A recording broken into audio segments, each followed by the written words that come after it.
Whether you are at work or not, personal hygiene is one of the best ways to protect yourself and others. Best practices include washing your hands often throughout the day with soap and water for at least 20 seconds. If you do not have access to soap and water, use hand sanitizer.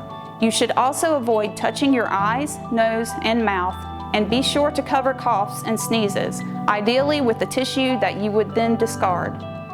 Members of the Georgia Tech community are expected to practice social distancing. Respect the personal space of others by staying at least 6 feet away from others as much as possible.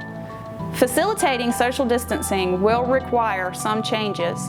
These include adjusting workspaces, staggering work schedules, conducting virtual meetings, and offering remote services whenever possible. Other procedures include eliminating or reducing the sharing of equipment, regularly disinfecting any shared equipment, eliminating gatherings of more than 10 people, taking meals and breaks separately from others, eliminating person-to-person contact, and ensuring single occupancy use of vehicles and utility carts.